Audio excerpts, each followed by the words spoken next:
स्वागत है आपका एशिया न्यूज इंडिया में। मैं हूं आपके साथ वंदना। रुक करते हैं तमाम राजनीतिक खबर की ओर।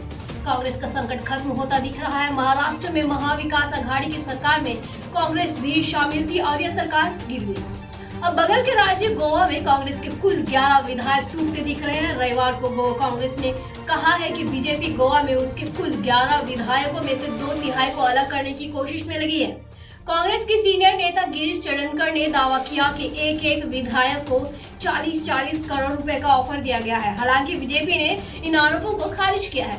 हालांकि 40 सदस्यों वाली गोवा विधानसभा में बीजेपी के कुल 20 विधायक है और 5 अन्य का समर्थन है। मतलब बीजेपी सरकार को अल्पमत में नहीं है। लेकिन मई महीने में बीजेपी के राष्ट्रीय महासचिव और गोवा के पार्टी प्रभारी सीटी रवि ने कहा कि 2022 के अंत तक बीजेपी के पास कुल 30 विधायक हो जाएंगे। लेकिन कांग्रेस का संकट केवल गोवा तक ही सीमित नहीं है।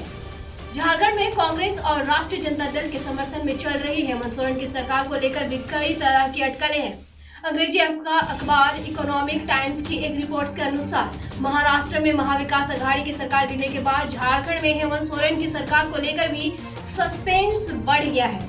इकोनॉमिक टाइम्स ने अपनी रिपोर्ट में लिखा कि राष्ट्रपति चुनाव को लेकर हेमंत सोरेन का रुख कांग्रेस से अलग दिखता जा रहा है और दूसरी तरफ केंद्रीय एजेंसियों की जांच के दायरे में घिरते हुए भी दिख रहे हैं। भ्रष्टाचार के मामले में उनके करीबी सहयोगी की यहाँ रेड पड़ी है। यहाँ तक कि मुख्यमंत्री के खिलाफ भी चुनाव आयोग और अदालत में कथित अनुसूचित कोयला खदान आवंटन को लेकर भी अयोग्य ठहराने की याचिका दाखिल की गई है। हालांकि झारखंड का सत्ताधारी गठबंधन यह जताने की कोशिश कर रहा है कि यह सब कुछ ठीक है, लेकिन दिल्ली और रांची में सत्ता के गलियारों में 2.5 साल पुरानी हेमंत सोरेन की सरकार को लेकर कई तरह की बातें भी दिख रही है।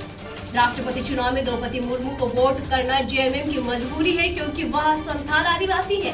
हेमंत सोरेन भी संथाल आदिवासी ही है।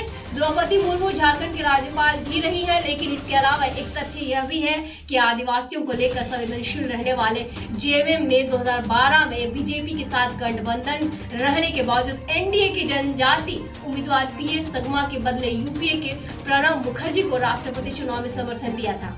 कहा जा रहा है कि मुर्मू के प्रति हेमंत सोरेन उत्साह दिखाकर दिल्ली दरबार को खुश करने की कोशिश कर रहे हैं। 2012 में राष्ट्रपति चुनाव के कुछ महीने बाद ही हेमंत सोरेन ने बीजेपी से गठबंधन तोड़ दिया था और कांग्रेस के साथ आ गए थे।